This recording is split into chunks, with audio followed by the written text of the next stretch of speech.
Welcome to Lead Smarter, the podcast where you'll hear powerful, no nonsense conversations about leadership with today's top experts and real world leaders like yourself.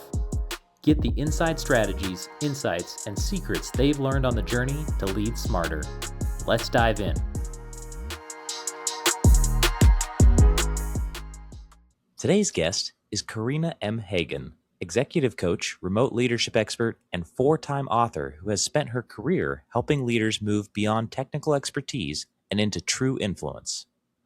Long before remote work became a global headline, Corinna was leading across dispersed teams, global organizations, and complex environments, mastering what it actually takes to mobilize people when you're not in the room. Since 2021, she's coached hundreds of leaders, helping them bring clarity, authenticity, and connection even when operating in remote environments. In this conversation, we explore how true leadership comes from a place of self-awareness, intentional communication, and the courage to be vulnerable. Let's get into it. Hey, Corinna, thank you for joining us on the Lead Smarter podcast. It's really good to be able to catch up with you again. I've really enjoyed every time we've got a chance to talk. I really am looking forward to diving into the topics we've kind of covered in our previous conversations, kind of specifically as it relates to remote leadership. And uniquely from people I've had a chance to talk to, you have some pretty specific experience as it relates to remote leadership. You've even written books about it. I've had a chance to see that you have three best-selling books, which I'm excited to read myself. And I'd love to dive in. But first of all, just want to thank you for being here. Please, if you could give me a little bit of background just for the listeners of your experience as it relates to remote leadership.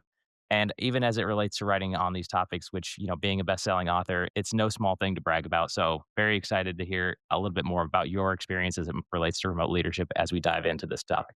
Thank you for having me on your show. I'm really honored to be there. Like we had a conversation prior to this that was just so enlightening for me. So yeah, thank you for having me on the show. Like you gave the introduction. I've written three books, four actually, one not under my name, under a pen name. And the first book I've written, it came to me. It wasn't that I had wanted to write that book. I always wanted to write a book, never thought I would because it felt a little bit too big, to do. And then a publisher contacted me and said, "Hey, it seems like you work remote a lot and like your coaching expertise has to do with remote leadership. And, that's a hot button topic for us right now." This was in 2021 when they um, contacted me.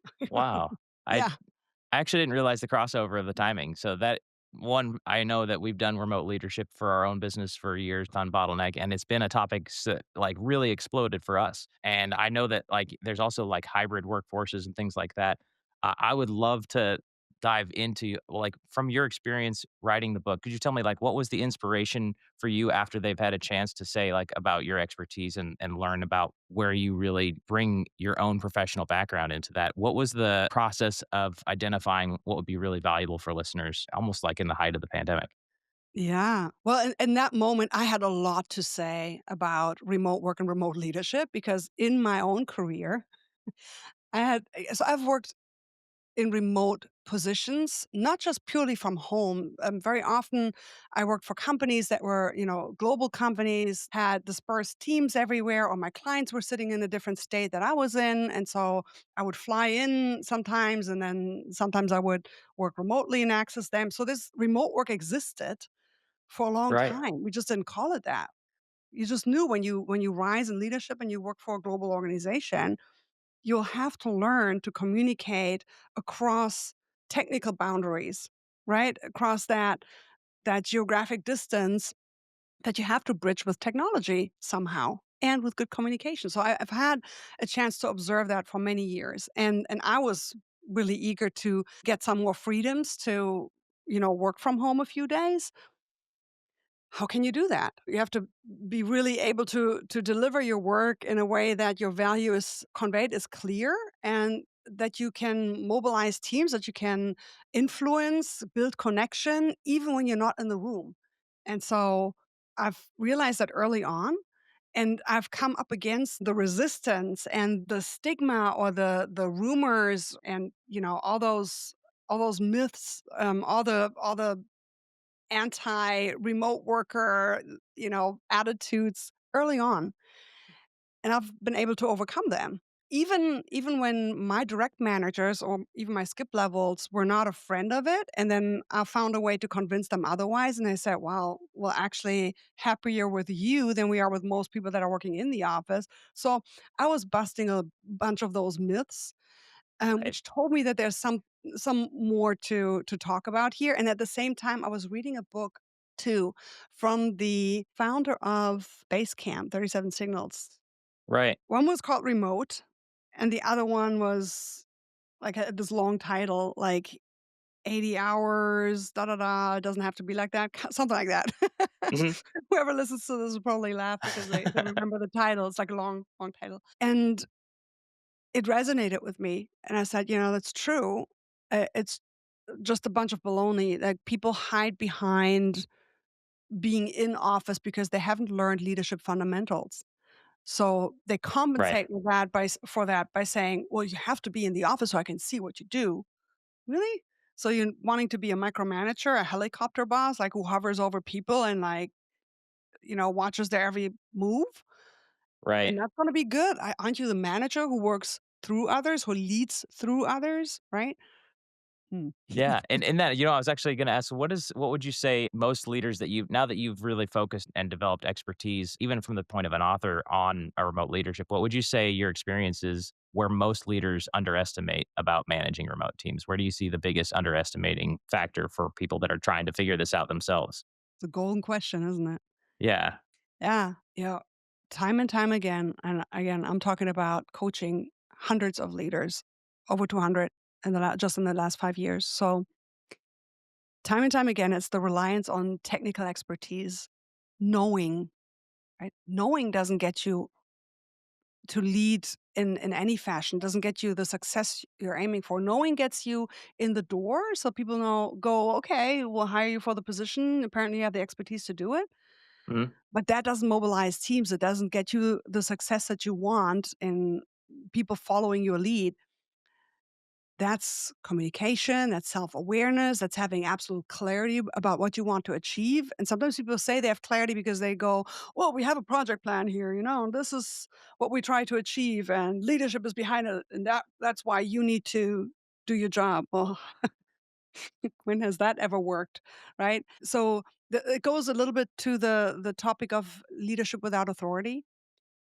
And Okay. that concept, when people finally get a grasp of it, blows people's minds when they realize their title doesn't carry that much weight.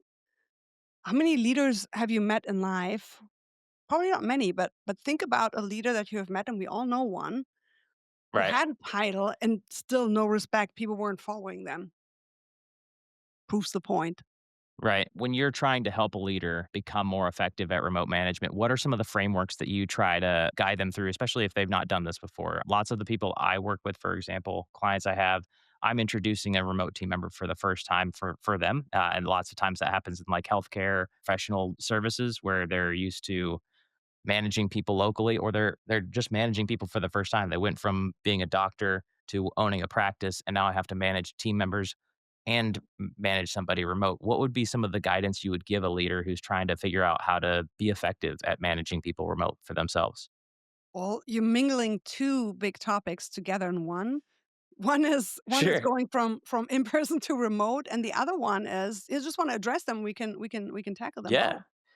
The second one is when you become a first time people leader. As an individual contributor, you're used Right. to recognizing the work, doing the work, right, and being Hmm. responsible for the result. As a leader, you're not doing the work. You're delegating. What we'll call delegating, but basically, you need to convey what needs to be done. When we do it ourselves, we don't have to explain to ourselves the expectations because they're intuitively inherent in us, and so that kind of mix that secret sauce inside of us that says, "Oh, here's how I need to do things." I have total clarity because Right. we understand ourselves. We don't have to explain it to ourselves. But here is another human being who thinks differently, who might not be at where you're at, might have a different style than you have, and a style of problem solving, but also a style of communication. And so what's clear to you might not be clear to them.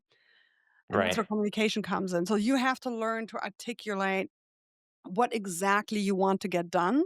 I think in our on our pre-call, I shared with you one great delegation training exercise is go to ChatGPT and tell Jabby you really want to get good in prompt engineering, Right. you will get good in delegation because ChatGPT spits out what you put in, crap out. If you have Right. no clarity, then you'll get something back that's not exactly satisfying you. So the Yep. better you get at setting the parameters, okay, I I want this, not that. Here's how I I want the really output love to look that like. example. Yeah. That's a really good example. I've had that conversation with some people as well, like who are just using ChatGPT for the first time. They're maybe more established leaders. They're not used to that kind of technology, and maybe they're not in technology businesses themselves. And it's really interesting to tell them, like, one, it's easy to use, right? Like ChatGPT, it's just like text messaging a friend. But the difference is you can't blame them for how they've received your message. Like, it's a reflection of you and how you communicate, not a reflection of some communication struggle you're having with a person. So it really forces you. I really love that example of like, use that as a way to train yourself to be better at delegating because you're going to see what the input is, and if you get good output from ChatGPT, you've likely evolved your ability to communicate in a way that will be effective, because it's intended to be natural language, so you'll probably be more effective. Although, there's some things like I know that I've seen recently. Wow, ChatGPT is sure spending a lot of money on people saying please and thank you. Like, that's cost. Have you seen those messages where basically ChatGPT is actually calculating people being polite when they give prompts, because it actually creates a burn on how much servers have to spend trying to process the information, which is not actually needed for the prompt. Like, just tell ChatGPT what to do. I know that with humans, we probably want to be more human, obviously, but I love the idea of using ChatGPT to train yourself to be more effective at delegating. It is a really good example, and that's relatively new, though, right? Like, that actually emerged even after pandemic. Absolutely. Yeah, you can become maybe more effective with your words. You don't need to say all those things, but honestly, in this case, I care less about the server burn, not to say like I don't care about the environment. That's not, Sure, what that sure. does. But the please and thank you, I think there's a separate topic in there, Oh because we can yeah, train ourselves out of compassion. So maybe yes. maybe watch what you're leaving out there too, even if you I know it's just agree. an AI. Yeah, I've with my own. So I've told you, I think, even when we talked earlier, like, one of the things that I've noticed for myself managing remote teams for years, I get ahead of those conversations with new people I talk to, and I say I over communicate. I know I do this. It's actually a habit because I use communication as like my whole framework. It's our entire infrastructure with remote team members. I don't have an office to go to, and I don't always have ways of showing you what I'm trying to do. So I have to over articulate. For me, I get, it doesn't always sit well with some people. Some people like to be super concise, and you know, too long didn't read, right? But I also feel like, as it relates to the please and thank you piece, yeah, it probably costs ChatGPT a decent chunk to do that, but I'm not interested in carving that piece of humanity out of my own language. I'm happy to absorb those costs in every conversation I have. So the cost really for me is little in comparison to the return of recognizing and acknowledging the people I'm interacting with as a human that's trying to help me with my own initiatives, right? It's interesting that there's that focus even out there, and totally makes sense, obviously, that there's a cost, but the cost in reverse is not worth it, I think, to remove it from your own language. What would be some of the other frameworks for in your own coaching that you give to leaders as it relates to communication? Be more effective leaders as it relates to communication. I know it's a big focus of your own frameworks that you do for your clients. Yeah.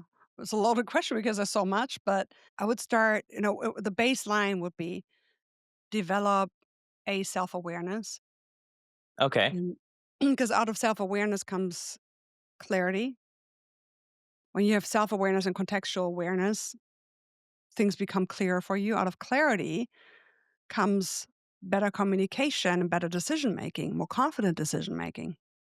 So in, in my years working with leaders, when they are frustrated with why things are not working, they lack that clarity. What they want is what you just said. Like, hey, can you give me like a framework on like the 5 things I need to do in order to have more clarity or like be more better at delegation or have more executive presence or Right. manage up better or be or you pick any topic like give me the 5 steps. Well, Oh, that's an expensive Google search that you just paid for, right? Sure. Because Yeah. like the 5 things that you could do, anybody could look them up. But if Mhm. you invest a little bit in this conversation and we arrive at a point where you gain the awareness you need so you can say, "Oh, I see what's going on. Now I have the clarity. Here's what I'm actually after." The framework almost establishes itself for you. So, Okay.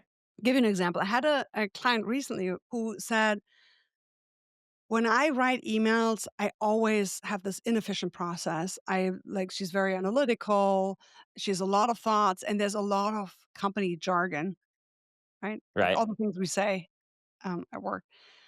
So her leadership team told her, and she's a junior. So, but she said, like a junior, but a high potential, and so leadership invested in her and said, like this woman will rise. But at that point, she was not getting to the point enough. Right. And so she starts writing the email. She spits out everything that goes through her mind, like, oh, and then this data point. Oh, yeah, and then that, and all the analytics that went into this, and what we need to do to, drive more revenue or what have you. And so she writes that email, and then she starts cleaning it up. And so that process was inefficient for her, and she wanted to clean it up. So then I said, who are we talking to? And what is the intel that you've already gathered? Because your leadership already told you what they would like to see. Why don't we start there? So you keep the end in mind. Right? It's a shortcut to any communication. Keep the end in mind. What do I want to achieve? Who am I talking to? Right. And where do they find themselves? Because that's the hook for you. Right? That's how you determine how you communicate and even what you insert and what you leave out. Just so I you love what capture you the just interest. described. It's basically you almost described like the framework of developing like marketing messaging, but to your leader, to your team that you're communicating to. It makes a lot of sense because obviously you need to think about your audience. How am I going to reach them? I love the mention of the hook because it's very clearly it sounds like a marketing message when you say it that way. But I mean, also if you're intentionally trying to make sure that your messages is being received and you're trying to bring them along with you, I think there's nothing nefarious about being intentional about how you communicate. You're just talking about the effective structures of communication focused inward at your team, which I think is a great framework to think of it around. I know that you help your own clients and your people that you are trying to guide with marketing and sales as well. So I love that you have that mix of experience to be able to draw from communications that are effective measurably outside your organization and taking those communications and measuring the effectiveness internally. Yeah, so I wanna hook into that. Yeah, You're right, like, here, just play my cards here, like, because I've worked many years in sales enablement and marketing, of course, I borrow a lot from that. But I've realized, like, leaders don't think in those frameworks, they don't understand, I mean, I read a lot of books on communication, sure. whether that's NLP or marketing communication or, on influence, and, they become part of the techniques that I use. But when you said earlier, what's the framework that you would give somebody? Now, the beauty about what I just shared with you, what I did with this young Mhm. woman, we developed her own framework. We came up at the end with something that works for her. So, what's your process of going through it? And Right. by the end of our session together, she had her own framework. It was unique to her. Now, you could apply that to other people. There's probably a thousand people who would happily apply this and are getting a lot out of it. Sure. You can develop your own. What I'm saying is, when you think with the end in mind and you think about the intel that you have already gathered, you can create your own framework and work and say, okay, what makes me inefficient about it? So I know that just writing down everything and then cutting it down is not working. But if I kept the end in mind, what things should actually go in there? So you see, now if you keep the end in mind, you stop putting everything in there because you already know your focus. So find that Right. focus. And that goes back to what you said about setting your intention. And that's one of those sentences that clients hear from me a lot.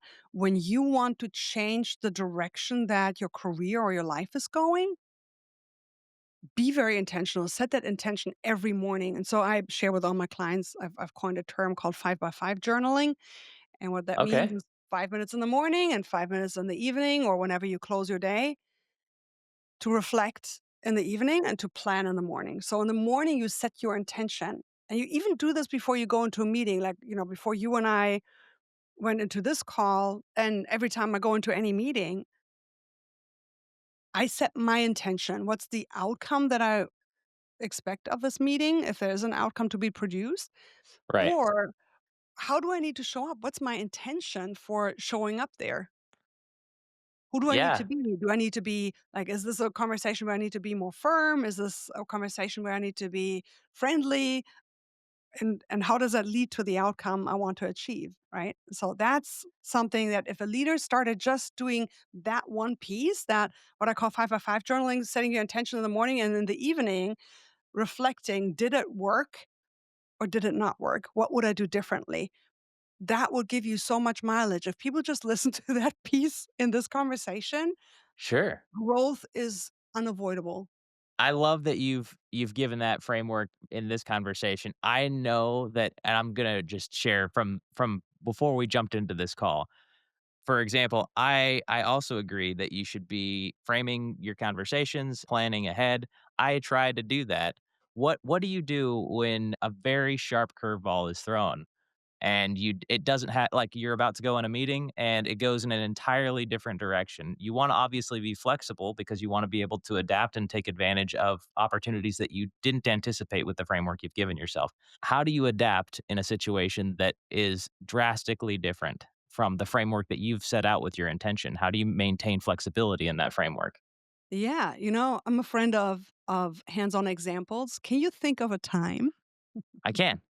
Yes. So, for example, before we jumped into this call, you asked me how I was feeling. For me, a really odd question. We've chatted several times, and I didn't expect that question. And I enter conversations with a poker face and intention like laid out ahead of me. And in this situation, when you asked me, I actually had a lot going on behind the scenes. My team member has been on maternity leave for a long time. I've had some shakeups with work, and I typically like to be available when my internal team is stretched really thin. So I will draw myself back from my other responsibilities that help build the business so that I can be underneath the hood if I can to help run the business, help support the team members if they need it. So when you asked me, I had a pretty deep schedule today and I'm not able to be there for my team member like I like to be. So it bothers me and it bothered me at the time, but I didn't want that to disrupt what my intention was for the day. I had have intentions of being on this call with you. I have intentions of having a good conversation. So when you asked me that, I had to like say out loud the thing I was dealing with,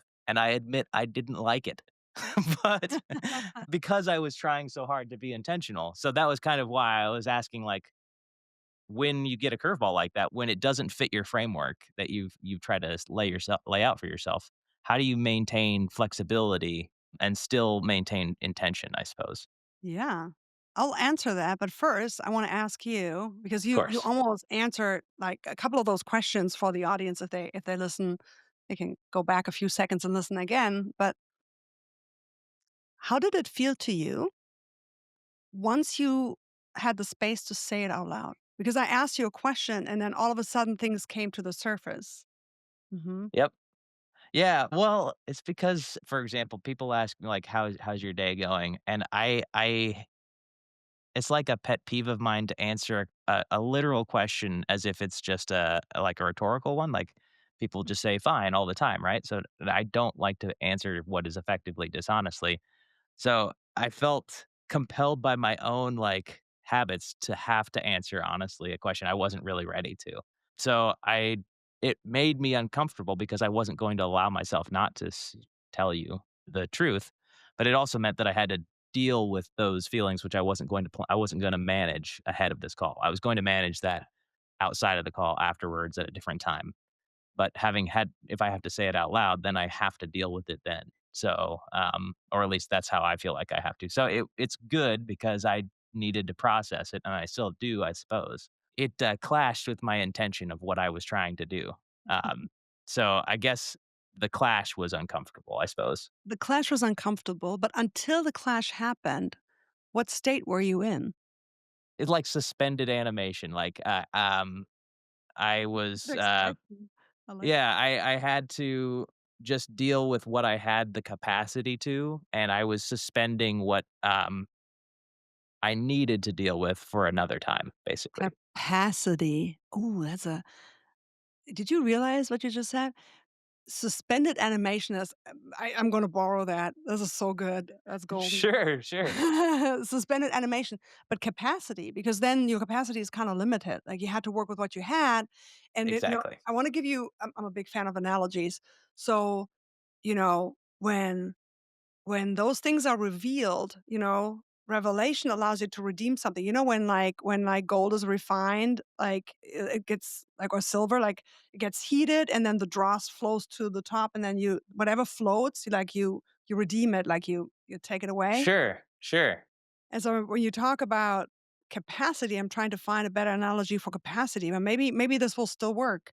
To get to the purity of what you need, that could be like, your cup is full in a way, like the junk is Right. taken away from you. That only happens when you give it that moment where you know actually what's going on inside, that undercurrent that kind of runs the system or not runs the system, but impacts it. Sure. Yeah. Yeah. So in setting your intention, now setting your intention has a new meaning, doesn't it? Because if I would share with a leader a tip on like how to get back to your best self, well, so I'll give you a little bit of background. I've worked as a management consultant right out the gate, right after my college graduation, and instantly you're thrown into a ton of work. I think anyone who has worked in consulting or who has worked for a law office or who is yeah, I think attorneys, consultants, bankers, I think there's commonalities there. You Yeah. just work a lot and there's a high Yeah. expectation on you, and things will happen and nobody asks how your personal life is. You just have to get back on your feet. And the weekend is so short. So how do you recover when you're just so exhausted and Monday morning you have to do the grind again? And by the way, on the weekend you have to work about 12 hours too. So your time for I recovery is shorter. You have to learn some techniques to get you back, right? And so one thing I've learned is like setting your attention is one. How do I need to show up? But also what's being asked of me? Where am I now? Where am I? Where am I physically?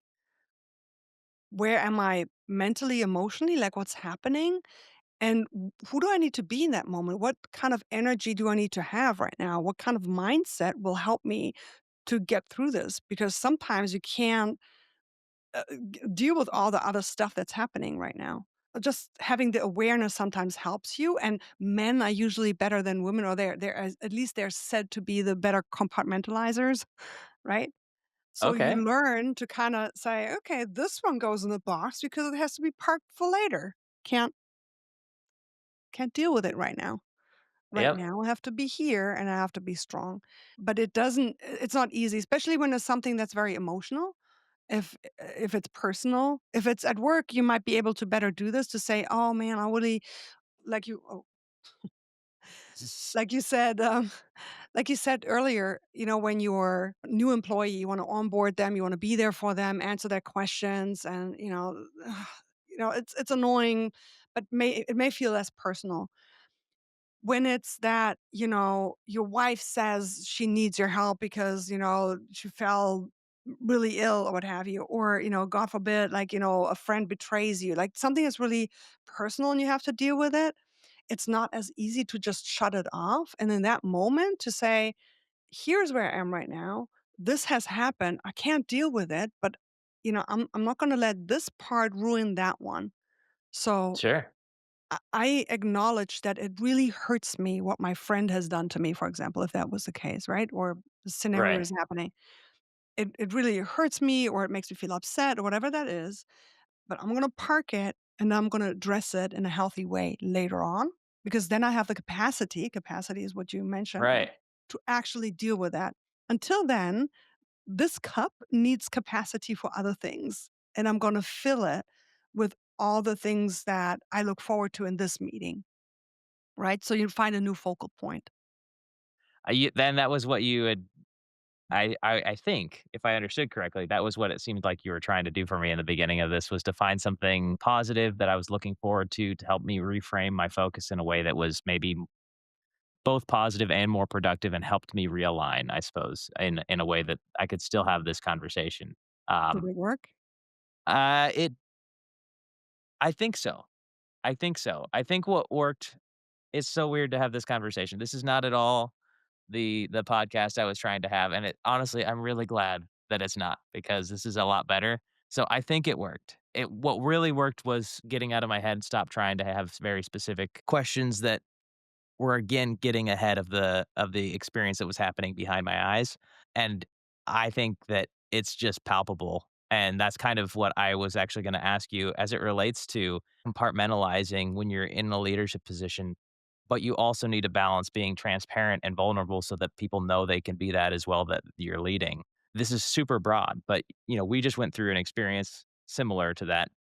How do you find the balance of be the leader and be strong for them when you need to be, but don't fully mask the vulnerability and transparency and just purely compartmentalize because then there's no room for being human on the other side. You've demonstrated to me I can't be human because you're so effectively trying not to be that I'm trying not now I have to assume that is what you want from me because you've compartmentalized everything and you've hidden all vulnerabilities, so I must not be able to be vulnerable around you. Broad Exactly. question, but I wouldn't know how to other than just exposure and practice, I wouldn't know how to tell you without being the expert myself. I wouldn't know how to tell you when to be vulnerable versus when to be,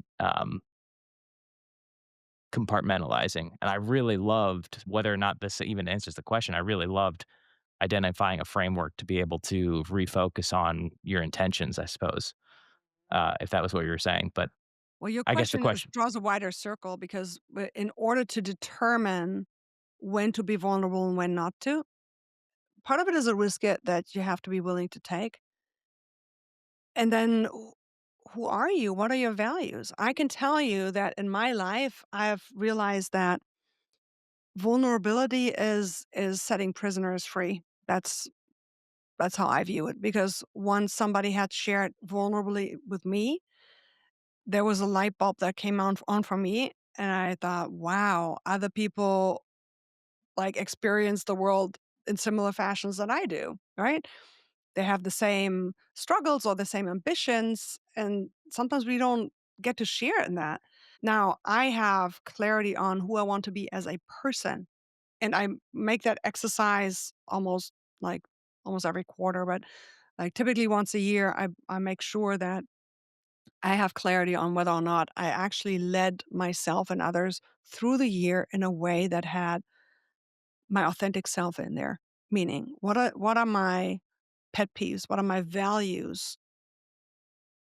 What matters in life, right? Am I showing up in that way? To me, human connection matters. I have my early years of my career, I have pulled my hair back. I've worn pantsuits, minimal makeup, trying to kind of remove all the things that would make people think, oh, it's just like a pretty blonde girl, like a young kid, what have you, right? So I would try to strip that away and say like, no, we're just focusing on my expertise and what I know. And I would not want to make friends at work. I would try to separate work and life, and that's not me. If you know me, I'm a very connected person. I care deeply about people. Now that doesn't take away from professionalism, right? But you have to Sure. learn to get to that point. Like, what is it actually that conveys the message that needs to be conveyed? That something isn't working and needs to be corrected, for example, if you have to have a tough conversation. Or that, your idea is solid and that they can trust you to execute on that, right? You can still make that human connection. I would even argue now, in retrospect, it would have helped me more rather than less. And people wanted to make a connection, and I would withhold that thinking I will break through those walls. I will actually make it happen.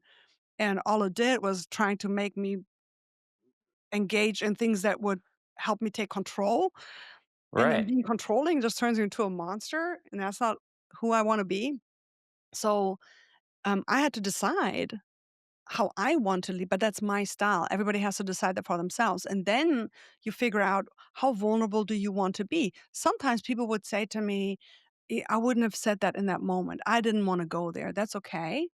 Maybe your advice is solid. Maybe I shouldn't have gone that way, but maybe it's also true that your style is different. You make a decision based on your values. This is me, and I want Right. to be known for who I am. And in my case, I made this choice in that scenario. So a little bit of that is experimentation and coming to know yourself more and more and more as you're making those decisions. Do I show up more vulnerable or less vulnerable? Stepping outside of your comfort zone a little bit. What do you try to achieve by doing that, right? Are you trying to let somebody come to know you just a little bit more so that they would open up and I'm so my motto is I create the culture I want to see, and that often helps me make the decision, how do I want to show up right now? So if I show up guarded right now and I'm onboarding a new employee, Right. what's the tone I'm setting right now? It sounds well, you've drawn, I think, a lot of themes, to this. It almost is like the better you understand the person you intend to be, like, who you wanna be as a person and who you intend to be as a person, it's almost like having more clarity about the endpoint gives you more ability to be flexible to reach that point because you'll just know what aligns with getting to this endpoint of what I want to be. And it allows you to have vulnerable moments and make that decision what aligns in that moment for the intentional endpoint I'm trying to reach, me as a person, what I want for my company and my culture. Just having that defined endpoint, which requires, it sounds like, based on everything you just said, like probably a whole bunch, especially like founder-led businesses, a whole bunch of like self-evaluation because a founder-led business, whether you want it to or not, is going to reflect you. Whether you compartmentalize it and you only let it reflect parts of you, just means you're still going to reflect you, just the only the part you've allowed it to. And like you were saying for yourself, where you effectively, if I'm understanding correctly, compartmentalized yourself and only wanted to show the parts of yourself that you wanted to have received, I suppose, or responded to, and you didn't want the other parts of yourself, though they were still parts of yourself, to be factored in because you didn't want there to be away from the direction it sounded like maybe you thought you wanted to go. But in the end, like the less you compartmentalize about yourself as a whole and where you want to be as a person, the more you can flexibly respond in the moment to things that align with who you are. Mhm. Um, Yeah. if I understood correctly what you said, I suppose. No, I think you understood very well. It's actually interesting to hear your summary there because I realized that, when I was younger, I was trying to control the outcome out of fear that I would be perceived a certain way, and it became counterproductive, in that sense, right? It becomes very transactional. And Yeah. so nowadays when somebody asks me, I don't wanna say the pendulum swung all the way in the other direction, but I have bought myself more freedom in that sense with vulnerability, and it works for me. Yeah. You mentioned freeing prisoners. What did you say? Could you repeat what you said? It was did you Vulnerability say or transparency frees prisoners. Yeah. Mhm. that's I love that you didn't explain what that meant, so I had to think about it. It's really interesting because like when you asked me in the very beginning how I felt, I was holding that back. It was like I was not going to deal with that right now. And when you say vulnerability frees prisoners, it really hits home. It's an interesting way to do it because it means that by not being vulnerable, I'm holding parts of myself captive intentionally, and I don't want to do that. Anyways, I love that. I love that analogy. I assume that's what you meant. That's how I interpreted it, and you were careful not to describe it before I asked about it. So on that note, I do just want to say thank you for all of this conversation, for the time that you've given me. I know that we've spoken even longer than I had asked for, so I really appreciate everything. I am looking forward to talking to you more in the future, specifically as it relates to your expertise in remote team management. Also, I'm looking forward to diving into the books that you've got. I'm going to be receiving those and reading through those pretty soon. So thank you for again for your time, for the expertise you're giving the world, especially in a time where people were battling with how do I manage remote teams in the light of COVID? And now things have even swung in the other direction. And we know lots of businesses are trying to bring people back or let them go if they're not going to. So you bring light to those conversations. You show people that it is possible and that it has more to do with the limitations of leadership than it has to do with people capable of working remotely. So thank you again, Karina. Looking forward to talking to you again and appreciate your time on the podcast with us. Thank you, David. Thank you for having me. Hey, thanks for listening to this episode of Lead Smarter. And thank you to the partners and sponsors who believe in our mission to evolve ourselves to elevate others. Speaking of elevating others, if you liked this episode, please be sure to like, follow, subscribe, and share. It would mean a lot to me and the team that works so hard behind the scenes so we can all learn together. And of course, thank you to the expert guests who kindly join us as generous guides on our journey to lead smarter.